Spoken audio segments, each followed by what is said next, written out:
Here's my idea of heaven and hell. I think heaven and hell could all be in the same place. Okay, now wait, hear me out. There's something that has always stuck in my mind, and there's this saying, as above, so below. So I've always thought about heaven, and I imagine heaven being wonderful and peaceful and full of joy and happiness and um, when I used to practice with Jehovah Witnesses, they would tell me that there was all of your heart's desires and the largest fruits and all of these things, right?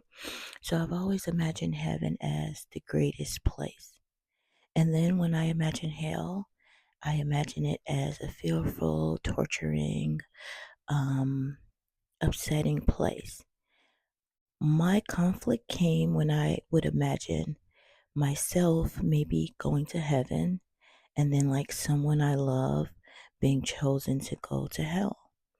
And there's things that I remember from the Bible, like how you could see heaven from hell. And I thought, how terrible that must be. Because if I could see you and you could see me and I love you, how can I be happy and joyful in heaven knowing that someone I love is burning in hell for all eternity? Right? And in the book of Revelations, it says that they will hunger no more. There'll be no more tears. There'll be no more suffering. And I'm just thinking, how can I go through this whole life with people who are just like me, who love me, who may have made some mistakes or whatever the case is, and watch them burn in hell for all eternity, regardless of the knowledge provided, and be happy. For instance, if my mom went to hell, I could not be happy in heaven knowing that someone I love very much, someone who gave me life, would be sitting in hell. The fact that they brought me here, even if, let's say, I'm a saint and I became the perfect human being, the fact that my mom would not be with me would make me not want a space in heaven. So, this as above, so below always bothered me because I can't imagine that what's happening in heaven is happening on earth, or what's happening on earth is also happening in hell, that there's like parallel identities there, right? So let's just talk about the Son of God. We all know Jesus is the Son of God. Jesus, well, Christians and Baptists and maybe some other religions believe this, but let's just say Jesus was the Son of God. Jesus was man. Man walks the earth. Jesus walked the earth. He sat with the saints and the sinners, right? He was the Son of God who is a spirit, an entity.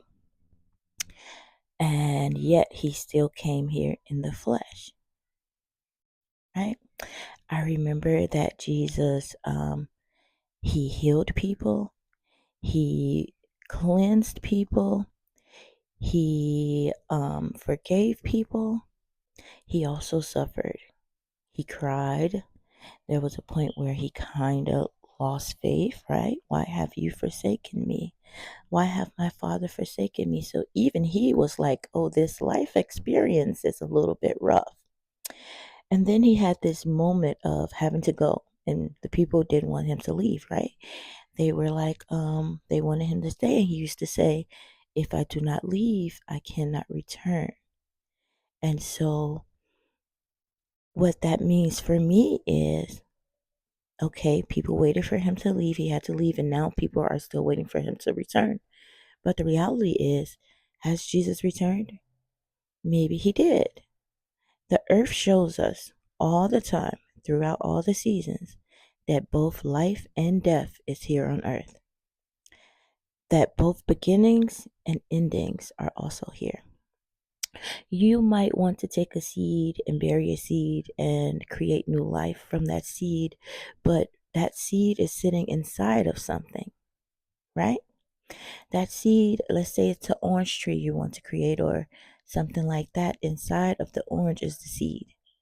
In order to get the seed, you'd have to cut the orange at at any point, once you pierce the orange, once the orange has fallen from the tree, you cut the orange begins to die. But inside of that orange is the seeds that will bring new life, right? So this reminds me that Jesus had to die in order to be born again. And sometimes we take the born again in like a metaphorical sense. However, what if it's a physical sense? What if he had to die to come back here and continue to save us? His purpose was met in that life that he lived, and to have the greatest effect, he had to be gone. He had to leave. Because we all know, as much as we have stuff, we don't appreciate it until it's gone. We don't take the lessons until it's gone. So we incarnated here for whatever reasons as powerful human beings. And if you don't think you're powerful, just remember that Jesus, the one you pray to, the one you ask for forgiveness, the one who holds your eternity in its hands, was also man, right? So I see this as endless loops of death and rebirth. Okay? So our actions, who we are, changes this world. And this just tells me, like, when you follow Jesus, you should follow his teachings, and you should follow him in a sense of being who he was. He sat with the saints and the sinners, right? Even though he probably was a better man than many of them, how else would they have learned had they not had a person like him come around, right? And so, with the as above, so below, imagining these things happening all simultaneously on the same plane, you all have people who you've watched pass away. However, in some way, shape, or form, they still live. They're still in you. They're still in your heart. They've left sacrifices here. Some of them have left bloodline here, right? And most of them may have been born again. So, there's this saying that life and death is in the power of the tongue. And you know why? It's because we speak with intention. When you tell someone, oh, I love you so much, or the opposite, it's kind of because it's how you feel. If you tell someone, I'm going to smack the spit out of you, it's because it's how you feel. And our mind creates our thoughts, and then from our thoughts come our actions. And that's why life and death is in the power of the tongue. We are human, yet we can make some godly decisions, like taking the life from someone that we love, or even someone that we, the opposite of love, right? So our lives are seeds that are planted into the ground, and everything we do, everything we say, everything we are, everything we become, we leave here when we die. And that's the seed that goes into the ground. And it bears fruit, be it good or bad. It grows into something. Whether you choose to come back here or not, whether you have a choice to come back here or not, the life you're living right now has everything to do with us living in a place of heaven or hell.